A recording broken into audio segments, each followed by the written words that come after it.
Andhra Pradesh Reorganization Act. Our government has made concerted efforts to fulfill the commitments in Andhra Pradesh Reorganization Act.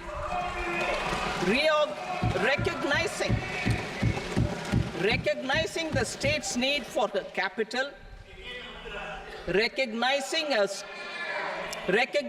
the state's need for a capital, we will facilitate special financial support through multilateral development agencies. In the current financial year, 15,000 crore rupees will be arranged with additional amounts in future years.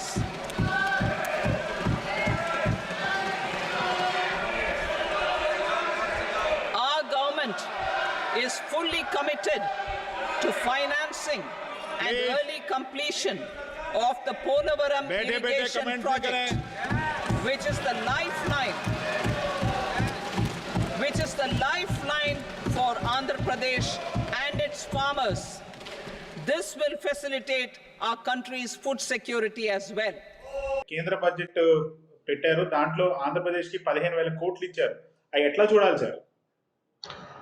Nirmala Sitharaman గారు ప్రవేశపెట్టిన బడ్జెట్లో 15,000 కోట్లు అమరావతి రాజధాని నిర్మాణానికి కేటాయిస్తున్నట్టుగా వార్తలు వచ్చినాయి.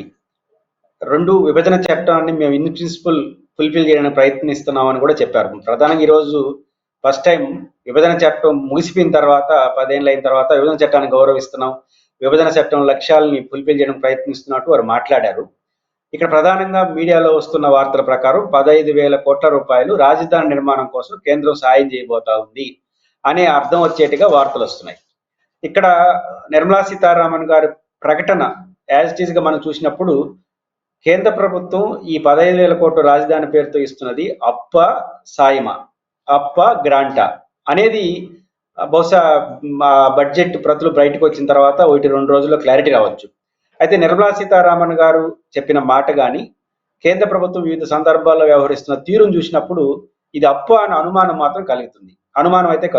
ఎందుకంటే వారు మల్టీ లెవెల్ ఏజెన్సీస్ ద్వారా 15,000 కోట్ల రూపాయలని కరెంట్ ఫైనాన్స్ ఇయర్లో సాయం చేస్తాము అనే పదం వాడారు. అరేంజ్ చేస్తా ఉన్నారు, సాయం కూడా కాదు.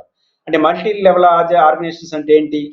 ఏషియన్ డెవలప్మెంట్ బ్యాంక్ లాంటి ఏడీబీ బ్యాంకు, ఇట్లాంటి ఒక 4 బ్యాంకులు, సిజిఐఎఫ్, అదేవిధంగా ఐఎఫ్సి, ఎంఐఎస్జిఏ, ఇట్లా ఇవన్నీ ప్రపంచ బ్యాంక్ రిలేటెడ్గా ఉన్నటువంటి మల్టీ లెవెల్ ఆర్గనైజేషన్స్.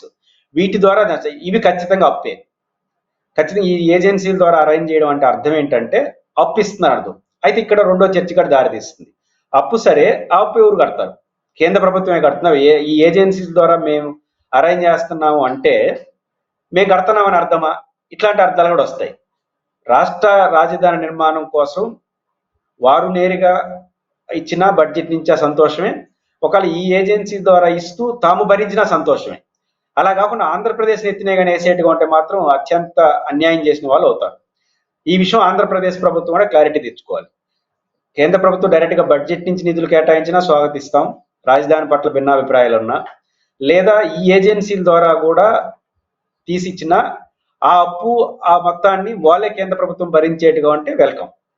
అలా కాకుండా మేము కేవలం గ్యారెంటీ ఇస్తాము, ఆ డబ్బులంతా మీరే కట్టాలంటే మాత్రం అదనపు భారం అవుతుంది రాష్ట్రానికి అనే విషయాన్ని రాష్ట్ర ప్రభుత్వం కూడా గుర్తించాలి. కేంద్ర ప్రభుత్వంతో ఈ విషయంలో క్లారిటీ తెప్పించుకోవాలి.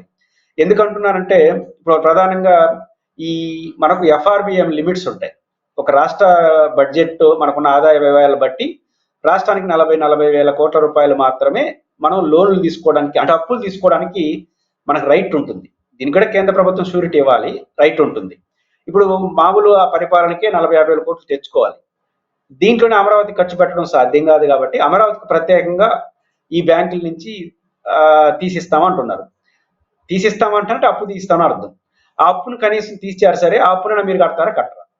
మీరు కట్టకుండా మళ్ళీ రాష్ట్ర ప్రభుత్వం వేరే వేస్తే 40,000 కోట్ల రూపాయలతో పాటు ఇంకొక 15,000 కోట్లు, అంటే 60,000-70,000 కోట్ల రూపాయలు అదనంగా భారం మనం రాష్ట్ర ప్రభుత్వం భరించాల్సి వస్తుంది. ఇది అప్పుగా మారితే మాత్రం ప్రమాదం అవుతుంది. కాబట్టి 15,000 కోట్ల రూపాయలు అప్పు అయితే కేంద్ర ప్రభుత్వం కట్టాలి. రుణంగా మనకు గ్రాంట్గా ఇస్తే వెల్కమ్, కేంద్ర ప్రభుత్వాన్ని అభినందించాలి, తీసుకొచ్చిన చంద్రబాబు నాయుడు గారిని కూడా అభినందించాలి. కాబట్టి అమరావతి రాజధాని పేరుతో ఇస్తున్నటువంటి 15,000 కోట్లు అనేది అప్ప సాయమా? అప్పు అయితే ఎవరు కడతారు? కేంద్ర ప్రభుత్వం కడతారు, రాష్ట్ర ప్రభుత్వం కడతారు. ఈ విషయం మాత్రం క్లారిటీ ఇవ్వకపోతే కేంద్ర ప్రభుత్వం మరోసారి రాష్ట్ర ప్రజల్ని అన్యాయం చేసిన వాళ్ళు అవుతారు. ఈ వాస్తవాన్ని చెప్పకపోతే మాత్రం రాష్ట్ర ప్రభుత్వం కూడా అనవసరంగా ప్రజల ముందు ముద్దాయి అవుతుంది. ఆ విషయాన్ని రాష్ట్ర ప్రభుత్వం గుర్తించుకోవాలి. అదర్ దెన్ మిగతా అన్ని విషయాల్లో పైన మాట్లాడేశారు. రాయలసీమ, ఉత్తరాంధ్ర సంబంధించినటువంటి వెనుకబడిన ప్రాంతాల నిధులు విభజన చట్టం స్పిరిట్తో అమలు చేస్తారంటే ఇంతవరకు రూపాయి ఇలా వాళ్ళు ఇచ్చింది 50 కోట్ల రూపాయలు జిల్లాకు అనేది విభజన చట్టంలో చెప్పింది వేరు. అది 70 జిల్లాలకు దేశవ్యాప్తంగా వెనుకబడిన జిల్లాలకు ఇస్తున్నారు. అది ఏంటి మళ్ళీ ఇచ్చేది? అసలు ఏంది? బుందేల్ఖండ్ ప్యాకేజీ రాయలసీమకి ఎంత అవుతున్నా ఫస్ట్ ఫిక్స్ చేయాలి. ఇంతవరకు రూపాయి ఫిక్స్ చేయాలి. 10 ఏళ్ళు అయిపోయింది. స్పిరిట్ అంటున్నారు. పోలవరాన్ని నిధులు సహకరిస్తారంట, 10 ఏళ్ళ నుంచి సహకరిస్తూనే ఉన్నారు. ఎక్కడ స్పెసిఫిక్ గా చెప్పలేదు. మిగతా అన్ని నేషనల్ హైవేస్ అవి మాట్లాడుతున్నారు, దేశవ్యాప్తంగా జరిగే కార్యక్రమాలు. కాబట్టి ఈ రాజధాని విషయంలో కేంద్ర ప్రభుత్వం విస్పష్టమైన ప్రకటన చేయాలి. వాళ్ళు తప్పించుకునే ధోరణి చేసిన ఆంధ్రప్రదేశ్ ప్రభుత్వం మాత్రం అది కేంద్ర ప్రభుత్వం గ్రాంట్గా ఇస్తా ఉందా, అప్పుగా ఇస్తా ఉందా? గ్రాంట్ ఇస్తే ఓకే, అప్పుగా తీసిస్తే ఆ అప్పులకు రాష్ట్రానికి సంబంధించిన ఖాతాలో పడుతుందా, కేంద్ర ప్రభుత్వం ఇస్తుందా? ఈ విషయాన్ని మాత్రం స్పష్టం చేయాల్సిన బాధ్యత రాష్ట్ర ప్రభుత్వం మీద ఉంది. సార్ ఇప్పుడే అసెంబ్లీలో కూడా వాళ్ళు అందరూ మనకి డబ్బులు వచ్చినాయి, 15,000 కోట్లు వచ్చాయని చెప్పి అందరూ నిధులు వచ్చినాయని చెప్పి అని కంగ్రాచులేట్ చేసుకున్నారు సార్. దాన్ని ఎట్లా చూడొచ్చు? వాళ్ళు దాన్ని ఎట్లా యాక్సెప్ట్ చేశారంటారు సార్? ఇప్పుడు మనకు కూడా క్లారిటీ లేదు.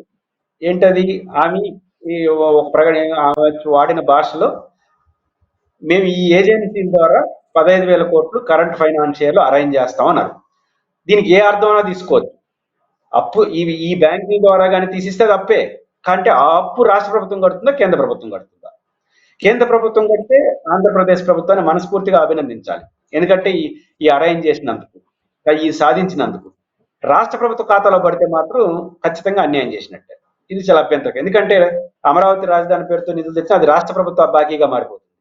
కాబట్టి ఆంధ్రప్రదేశ్ ప్రభుత్వం అభినందిస్తాం ఎప్పుడంటే అది కేంద్ర ప్రభుత్వ ఖాతాలో పడితే. రాష్ట్ర ప్రభుత్వ ఖాతాలో పడితే అది అభినందించాల్సిన అవసరం లేదు, ఖచ్చితంగా అభిశంసించాల్సి వస్తుంది. కాబట్టి ఏదనేది తేలాల్సి ఉంది. కానీ ఆమె చెప్పిన దాంట్లో మాత్రం ఈ అనుమానాలు తావిస్తా ఉంది. కాబట్టి ఇది క్లారిటీ ప్రభుత్వం ఫస్ట్ ఇవ్వాలి. వాళ్ళు ఇవ్వబోయేది గ్రాంట్ అనేది చెప్పాలి, లేదా ఏజెన్సీ ద్వారా అప్పు తీసిస్తానంటే ఆ అప్పు కేంద్ర ప్రభుత్వమే కట్టబోతుందని చెప్పాలి. మేమే కడతాం, వాళ్ళు అప్పు తీసిస్తామన్నారంటే చాలా అన్యాయం అవుతుంది. కాబట్టి రాష్ట్ర ప్రభుత్వం అన్న క్లారిటీ ఇస్తే బాగుంటుంది. రైట్ సార్, మళ్ళీ ఇంకా కరెక్ట్ క్లారిటీ వచ్చిన తర్వాత మళ్ళీ దీన్ని డీప్ గా మాట్లాడుకుందాం. Thank you.